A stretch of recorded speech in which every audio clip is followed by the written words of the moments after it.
حدیث نمبر 2209 حضرت جابر رضی اللہ عنہ سے مروی ہے، فرماتے ہیں بنو ازرا قبیلے کے ایک شخص نے اپنے غلام کو مدبر بنایا، اس کے مرنے کے بعد وہ آزاد ہوگا۔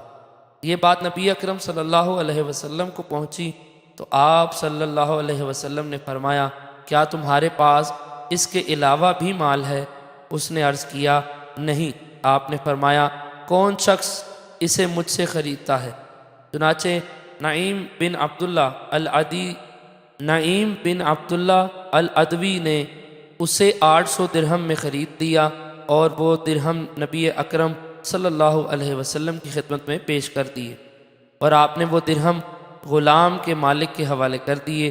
فرمایا اپنے آپ سے آغاز کرو اور اپنی ذات پر خرچ کرو، اگر کچھ بچ جائے تو تیرے گھر والوں کے لیے ہے، اور اگر گھر والوں سے بچ جائے تو تمہارے قرابت داروں کے لیے ہے، اور اگر تمہارے قرابت داروں سے بھی بچ جائے تو ادھر ادھر اپنے سامنے دائیں بائیں خرچ کرو۔ حدیث نمبر 2210 حضرت جابر رضی اللہ عنہ سے مروی ہے کہ انصار میں سے ایک شخص نے، جسے ابو مذکور کہا جاتا تھا، اپنے غلام کو مدبر کر دیا۔ آگے اسی طرح